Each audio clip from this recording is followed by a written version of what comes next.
ഇസ്ലാമിന്റെ അടിസ്ഥാന കാര്യങ്ങൾ എന്തൊക്കെയാണെന്ന് നമുക്കൊന്ന് നോക്കിയാലോ? അപ്പോ ഇസ്ലാമിനെ ശരിക്കും രണ്ടായിട്ട് കാണാം. ഒന്ന്, നമ്മൾ ചെയ്യുന്ന കാര്യങ്ങൾ, പിന്നെ നമ്മൾ വിശ്വസിക്കുന്ന കാര്യങ്ങൾ. ആദ്യം നമുക്ക് കർമ്മങ്ങളിലേക്ക് കടക്കാം. ഇതാണ് ഇസ്ലാമിന്റെ 5 തൂണുകൾ എന്ന് പറയുന്നത്. ശരിക്കും ഇത് 5 എണ്ണമാണ്. ഓരോ മുസ്ലിമും ചെയ്യേണ്ട പ്രധാനപ്പെട്ട 5 കാര്യങ്ങൾ. കണ്ടില്ലേ? ഷഹാദ, സ്വലാത്ത്, സകാത്ത്, സൗം, ഹജ്ജ്, ഇവയെല്ലാമാണ് ആ 5 കാര്യങ്ങൾ. അപ്പോ ആദ്യത്തേത് ഷഹാദ.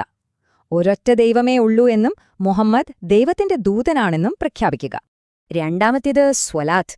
ഇത് എല്ലാവർക്കും അറിയാമായിരിക്കും, ദിവസവും 5 നേരം നമസ്കരിക്കുന്നത്. അടുത്തത് സക്കാത്ത്. നമ്മുടെ സമ്പാദ്യത്തിൽ നിന്ന് ഒരു പങ്ക് പാവപ്പെട്ടവർക്ക് കൊടുക്കുന്നത്. അതൊരു നിർബന്ധദാനമാണ്. നാലാമത്തേത് സൗം, അതായത് റമദാൻ മാസത്തിലെ നോമ്പ്. സൂര്യൻ ഉദിക്കുന്നത് മുതൽ അസ്തമിക്കുന്നതുവരെ ഉപവസിക്കുക. അവസാനത്തേത് ഹജ്ജ്. ആരോഗ്യം, സാമ്പത്തികം ഇതൊക്കെയുണ്ടെങ്കിൽ ജീവിതത്തിൽ ഒരിക്കൽ മക്കയിലേക്ക് പോകണം. അപ്പോ കർമ്മങ്ങൾ കഴിഞ്ഞു. ഇനി നമുക്ക് വിശ്വാസങ്ങളിലേക്ക് വരാം.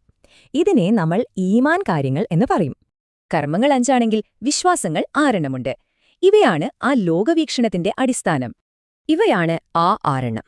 ദൈവത്തിലുള്ള വിശ്വാസം, മാലാഖമാർ, വേദഗ്രന്ഥങ്ങൾ, പ്രവാചകന്മാർ, അന്ത്യനാൾ, പിന്നെ വിധി. അതിലേറ്റവും പ്രധാനം ഒരേ ഒരു ദൈവം മാത്രമേ ഉള്ളൂ എന്ന വിശ്വാസം തന്നെ. രണ്ടാമതായി മാലാഖമാരിൽ വിശ്വസിക്കണം. ദൈവത്തിന്റെ സന്ദേശവാഹകരാണ് അവർ. പിന്നെ വരുന്നത് വേദഗ്രന്ഥങ്ങളാണ്. ദൈവമിറക്കിയ പുസ്തകങ്ങളിൽ വിശ്വസിക്കണം. ഖുർആൻ അതിലൊന്നാണ്. നാലാമത്തേത് പ്രവാചകന്മാരിലുള്ള വിശ്വാസമാണ്. മുഹമ്മദ് നബിയാണ് അതിലവസാനത്തെ ആൾ. അഞ്ചാമത് ഒരു അന്ത്യദിനമുണ്ട് എന്ന വിശ്വാസം. അന്ന് നമ്മുടെ എല്ലാം കണക്കെടുക്കും. ആറാമത്തേത് വിധിയിലുള്ള വിശ്വാസം. അതായത് നടക്കുന്നതെല്ലാം ദൈവം മുൻകൂട്ടി അറിഞ്ഞതാണ്. അപ്പോൾ നമ്മൾ കർമ്മങ്ങൾ കണ്ടു, വിശ്വാസങ്ങളും കണ്ടു. ഇവ രണ്ടും എങ്ങനെയാണ് ഒന്നിക്കുന്നത്? വളരെ സിമ്പിളാണ്.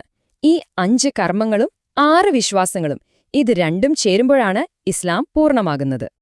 അപ്പൊ ഈ 11 കാര്യങ്ങള് കോടിക്കണക്കിന് മനുഷ്യരുടെ ജീവിതത്തെ ഓരോ ദിവസവും എങ്ങനെ സ്വാധീനിക്കുന്നുണ്ടാവും? آمن الرسول بما أنزل إليه من ربه والمؤمنون كل آمن بالله وملائكته وكتبه ورسله لا نفرق بين أحد من رسله وقالوا سمعنا وأطعنا غفرانك ربنا وإليك المصير